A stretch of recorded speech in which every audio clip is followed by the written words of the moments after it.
lidi, vítám vás u dnešního videa. Mně se líbí, jak já vždycky řeknu, že budu aktivnější a pak 3 měsíce nevydám video. Anyways. No, přemýšlela jsem, co udělám za video a napadlo mě, že už mám nějakou dobu 2 koně a musela jsem spořit nějaké nové věci. Takže vám je ukážu. Nebo prostě takový jako obecně novinky asi. Nevím, co všechno do toho splácám. Každopádně, jako první vám ukážu. Tohle jsem si koupila na e-shopu Horsimo. By the way, Horsimo je můj poslední dobou docela oblíbený e-shop, protože tam jsou fakt skvělé věci, jakože koukejte na to. Jsou prostě 3metrový kavalety, měkký. A mně se líbí ta barvička, to je tak cute. No a to mám prostě do kruhovky s karabiskou, nebo nejenom do kruhovky, prostě to můžete používat jako klasický kavalety, ale myslím si, že se s tím budou dát dělat různé blbosti s karabiskou a nás to baví, takže to určitě využijem.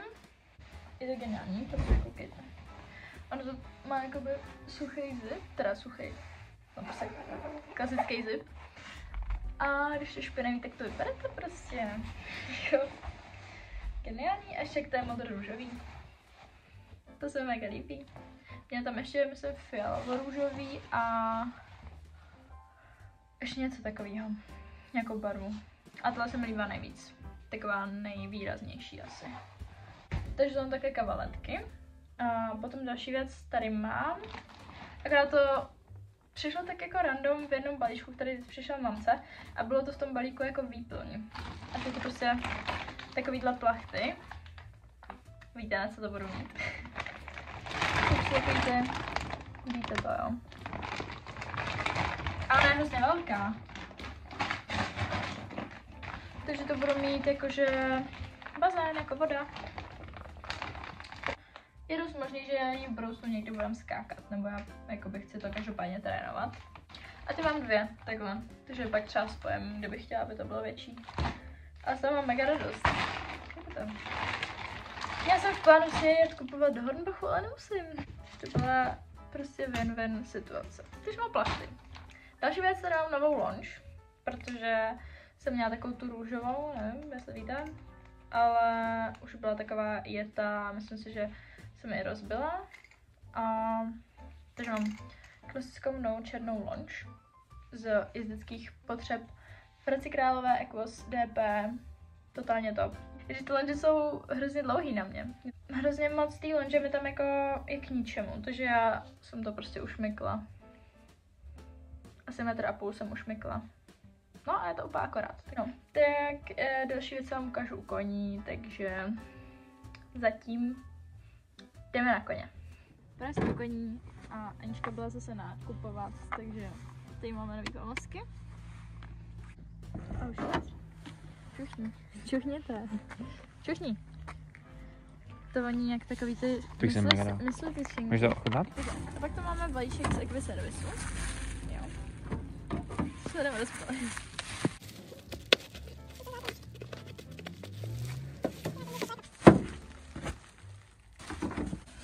Vidíš, to má hezký obal. Teď pršelo a koně nechodili do výběhu. Tak jsou takový unuděný. Jsem tady koupila takovouhle hračku na kousání.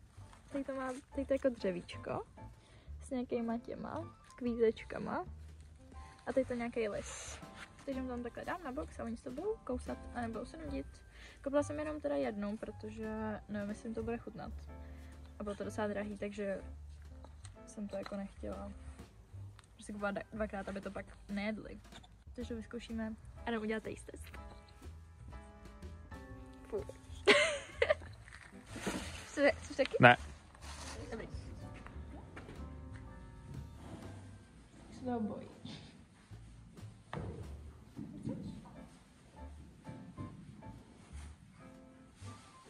Pofíku, please don't tell me, že to nebudeš jíst.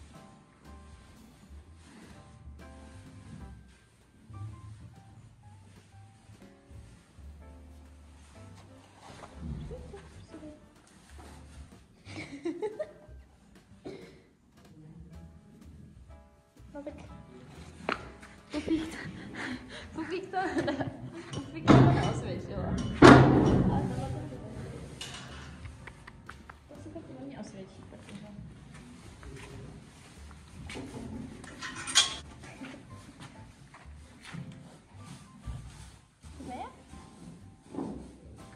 převážně.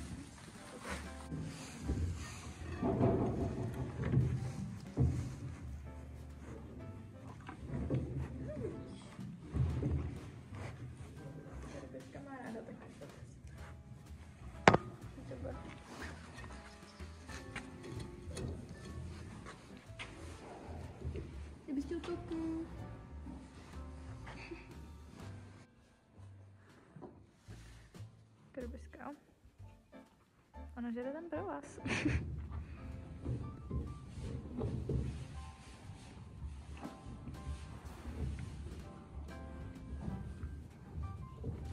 No, ona až se bude nudit, tak jí to přijde k chuti, veď.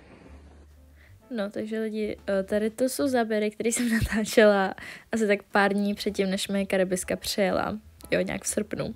Tak tady ukazuju, jak jsem jako koupila sůl.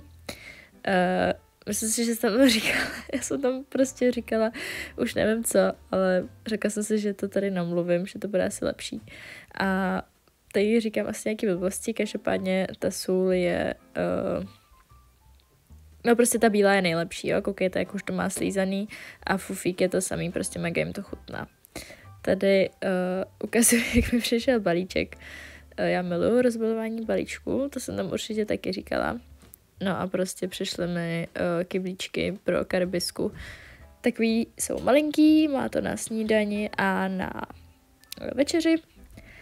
A potom jsem ještě jakoby vytiskla papírky se jménem na popsání. Ty vám ukážu za chvíli. Jo? Wait. Tady to jsou ty papírky se jménem, no, takže jsem je na to prostě nalepila. A dostává do toho snídaní a večeři. Action. 29 korun. Takovýhle gumový kyblíčky na papání, jo? Růžový pro Karibisku, modrý pro fufíka. Topka. Tím právě jsme v obi a dostali koupit schůdky. Protože, víte co? Jdu si koupit schůdky, protože mě někdo ukradl. Nebo prostě najednou tam nejsou. Jestli máš moje schůdky.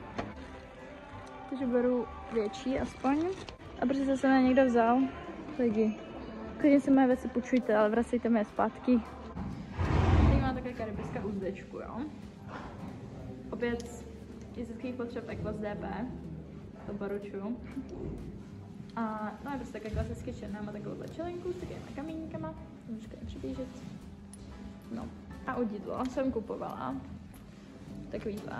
Jmenuje se to Berries Prime. A je to fakt takový měkoučký, takový dudlíček. Jako, myslím, že jsem měkčí nemohla sehnat. No a zatím vyhovuje, jo.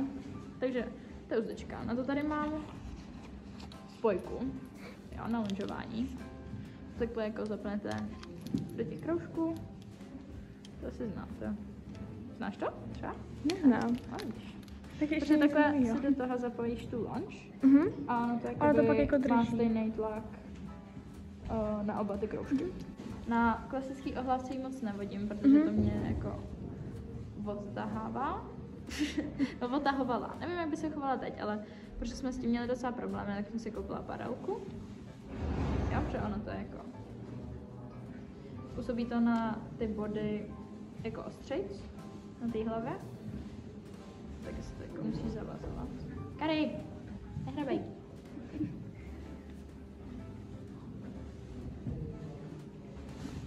To je paralku. Ta barva, ne, že by se mi nějak líbila, ale nebyl moc velký výběr, takže mám prostě tohle a musela jsem se s tím smířit. Pak mám tady moje oblíbený dlouhý vodítko. To je takový to wannabe westerňácký, tímhle cancourem. Viděla jste někdy? Neviděla. Ne? To mají westerňáci vždycky. Jo? Oni mají teda takovou jinou karabinu. Ale jsem si tam dala tu klasickou, protože to mám ráda. Oni tam mají takovou masivní úplně. Jo, oni tam mají ty velký takový, jo. no. Takže mám také dlouhý vodítko, tohle. Až tady ukážu ohlávku. To teda tak jako visí, ale tu jí koupila mamka, když se nám přivezla, takže taková prostě růžová. Taká holčička. Takže je bych tímto už dnešní video tady ukončila. Já se právě chystám na Prague Playoffs, na finále, mega se těším a trošku spěchám, takže to už nebudu moc prodlužovat.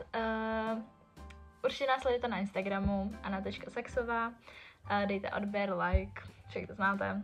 A já se na vás budu těšit snad brzy u dalšího videa. A nechci to slibovat, aby to nedopadlo jak teď, že jakoby 3 měsíce zase žádný video nebude. Každopádně neříkám, že se to nemůže stát. Prostě času je málo, mám málo místa v mobilu, ale já si něco udělám. Takže se na vás budu těšit u dalšího videa. Tak se mějte hezky, pa pa!